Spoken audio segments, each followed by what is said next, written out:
Good afternoon. Friday the 1st of May, 4 p.m. movement snack. Is this the one that you want? Really want? If you really want this one, please stay. We're on the preamble, the pre-broadcast broadcast. 4-minute countdown. If this is the one you want, stick around, listen to the preamble, turn the volume down, or if you're watching afterwards, you have the luxury of getting rid of me on the Slido. But for now, I need to welcome in. Totnes, Northumberland, Calgary, Wales.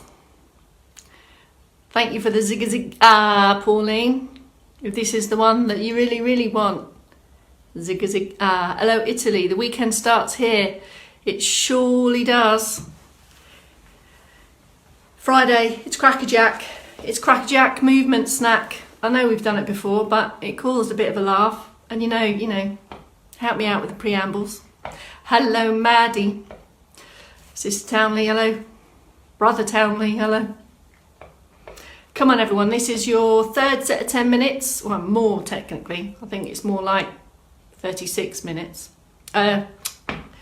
More like 12-minute sheet session-ish, so kind of 33-ish minutes in the bag by the end of this one. Additional movement minutes in the benefits bag, that's why we're here, over and above everything else you're doing. Edinburgh's in, London's in, George is in. Trevor's still deciding which greenhouse to have a stretch from.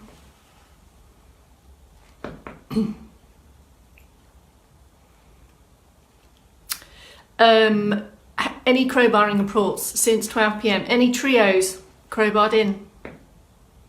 We had slow foot pedal, heel raises, with some dips. Somerset's in.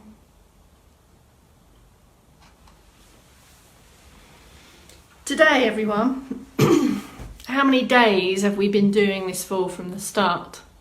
Do you think? It's kind of another milestone. 40 days.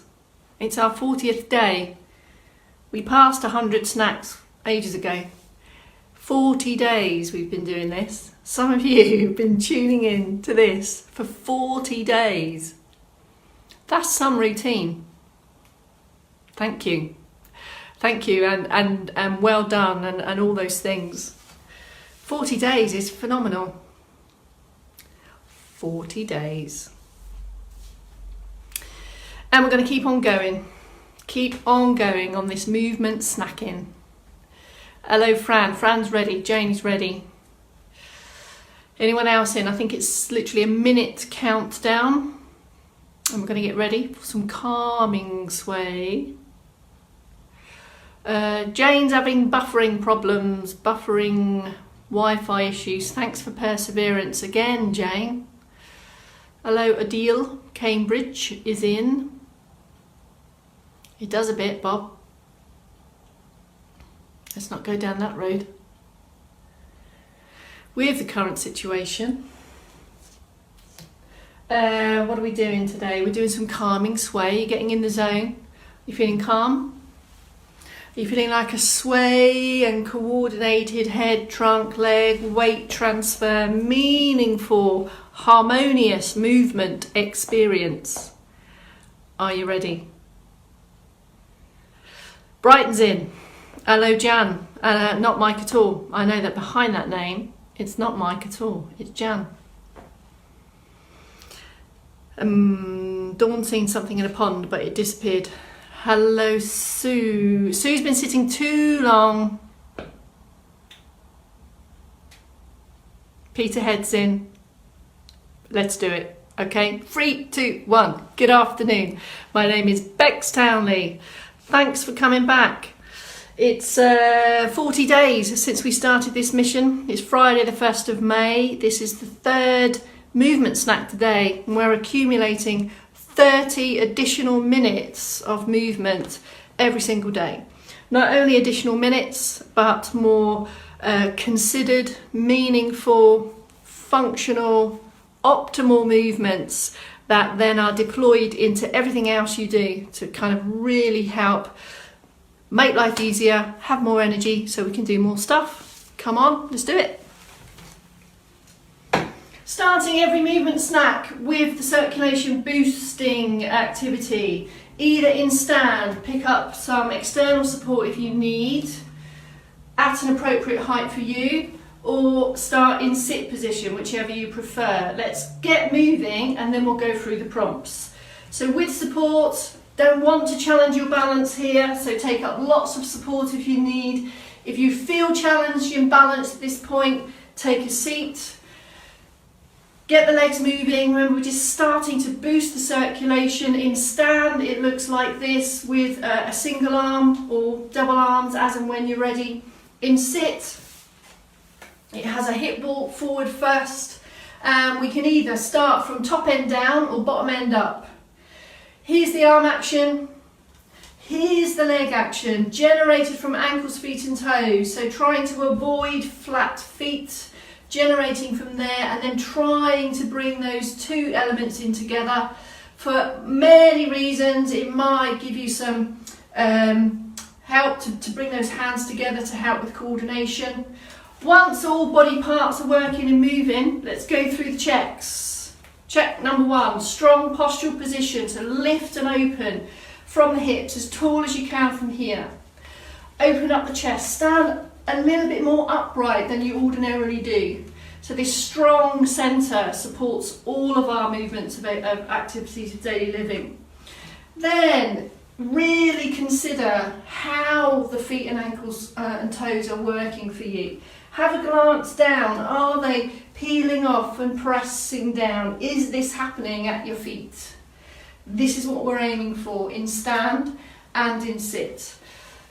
So this circulation boosting now at end of day could be because you've been sat for a while, or you may want to use it to actually calm and lower the pulse rate if you've been racing around doing stuff. So either way, it's a steady pace. It's for a minute and a half or so, after which you probably need to take a deep breath. Shouldn't be breathless, shouldn't be exhausted. The size of these movements will dictate the effort level and how much energy we need to do that. So you can control all of this stuff. And here we're at steady, considered pace. Are we ready? Just take a moment to stand tall. Lengthen, consider, are you as long and active as you can here? Is your weight even across your feet? Just take a couple of seconds to pause there and do the same in sit also. So take that hip walk forward, away from the back of the chair, sit taller, get that position whereby we've unsqueezed the middle bit, and just sit active and ready to move. We're going to do a couple of minutes of sway, some coordinated sway, and we're going to dive straight into what is our probably most complex arm movement that we've been doing. So let's rehearse arms first. In sit or stand. Take up a position where you're steady and confident. You can lean on some support if you prefer. Sit down if you haven't done this before, or we can just start with one arm and see how we go. Here's the progressions. Here's the first level. One arm, up to the front, away, and then I press away. My arm doesn't go behind me, just so you can see that here. Stays to the side. And then we need to do the same on the other arm. If you're having support, you may want to turn and face the table, for example. I'm going to turn this way just so you can see me.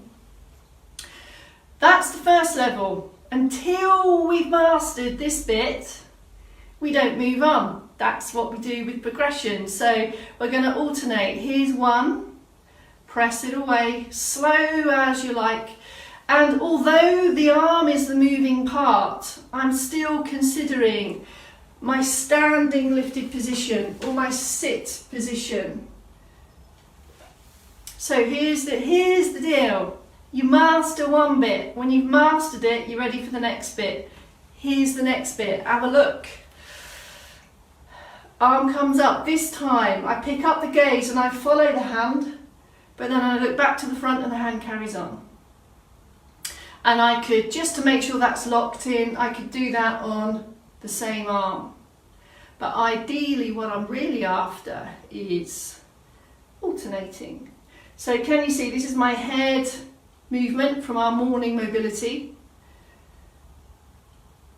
with an arm action, and I'm alternating.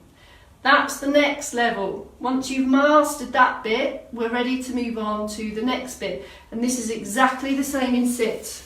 Lifted, active, 1 and down. Now here's the next level. This is where things start to change quite significantly, because we want these things to be happening at once. Have a look. Take up some support. I'm going to lean on the side here for this one. Now I want both hands to be moving at the same time. This is the next level of challenge. Here we go. I turn to face the hand, but my hand keeps moving. And as I come to face forwards, my head is there. Now have a watch, and then just pick it up when you see it. Have a go, but in your mind, you're considering, are both of my arms moving all the time? Let me ask you the question. Are both of your arms moving all of the time? So even though your attention is on this hand here, this one is still moving, and then I switch attention, but I'm still aware that this other one is moving. Yes?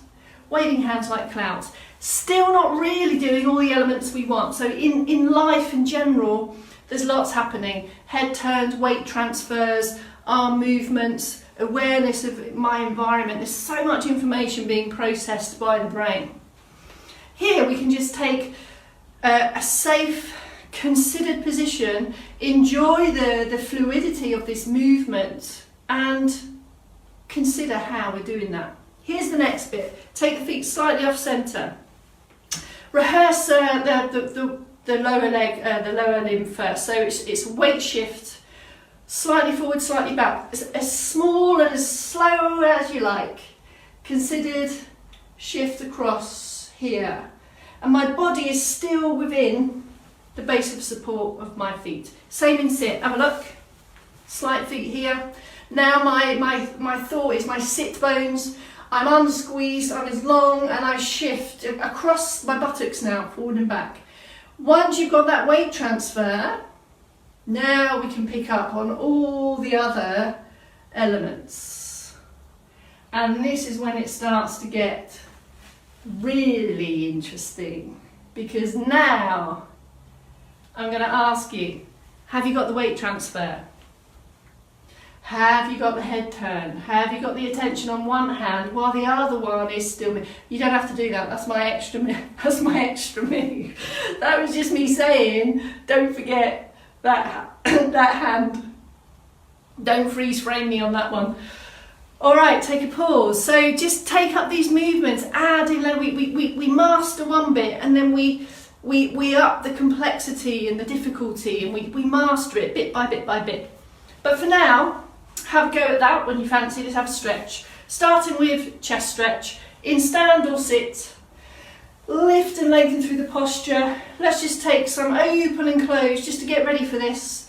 So squeeze the shoulder blades, forwards and back, slow, slow, slow. And on this next one, try to stay there.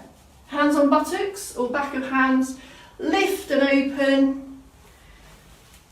Maintain that position. It's the same in sit. If that's not a comfortable position to breathe in, you just come out, have a pit stop, grow and lengthen again. So all these stretches, we're stretching on what is our optimum posture position. Okay, let's move on to the back of arm here. Just before we do back of arm, let's just add in, just can you bring your fingertips to your ears? Can you bring your fingertips to the top of the head? Can you bring your fingertips to behind the head? Just have a sense of how that mobility is. And wherever the point is you can make, that's just you acknowledging that's your mobility today. So let's fingertips to here. Ease up, so we're just taking the elbow up to the point where you can comfortably hold or maintain that position. And that could mean with a bit of support, or it could mean freestanding or free sitting. Slow count here, 8-12 seconds, head is still. If shoulder's comfortable, we can go for the extra reach here for a couple of seconds and then out. Or if shoulder's not happy there, we can just take the reach out to the side here. Relax support. Let's do the other side. Here we go, here. This bend thing here doesn't have to come all the way to the shoulder. We're just bending the arm so that then we can take that position in. Head, this is probably the most important bit here, that my head and my neck remain level. There's the hold position. And then if you're happy to, you can go for the squeeze up just for a couple of seconds and then back out again. And on that reach, the arm stays slightly forward. If shoulder's not happy to go up, we can still stretch the sides here. We can just guide the arms up here, have a lift, a big lift, and come down. So we're just squeezing out the sides. Okay, a little bit of foot, a little bit of shoulders, whatever you feel you want to do just to release and relax. Here we go for back of thigh. We've had many conversations about this. Same thing, let's put the leg out to straight. If you're happy in stand and you get a good stretch sensation in stand, of course continue with that. The leg is straight, the foot's relaxed almost, or flat. The knees off the lock. Here's the critical movement. Lift out. So as long as you can be here. If you feel that you're slumped, if you feel that your back is curved and you're squashed here, we need to shift that, and that comes from the movement of the pelvis. Now that may not be achievable at the moment, but that is what we're aiming for. Then we can take the reach, squeeze, slow, slow, slow. And why do we need this? Refers to all of our stride length, our sit to stand, our stairs, and every activity that we need to do down here under the knees. Think ankles, toes, toenails, shoes, socks. Slowly out. On these stretch positions, by very definition of what the stretch is, we move into the position, feel the sensation of stretch, slowly build, and then we decide, okay, that's the point I'm going to hold, that's the stretch position. Mild tension, shouldn't be shaking, shouldn't be trembling, shouldn't be painful. And slowly out. So we're looking to build time in those stretches and go round again if you want to once we come off of this call. Okay, calf stretch. We've had many conversations about this one as well. Straight leg position again is the same. This is lifted again, but nothing changes here. I'm just sitting tall, and all the moving part now is the foot. The toe comes back towards the shin, and I hold that position. And this should get the stretch in the calf, and probably will go up also into the back of the knee. Release and maybe go again, and the same on the other leg.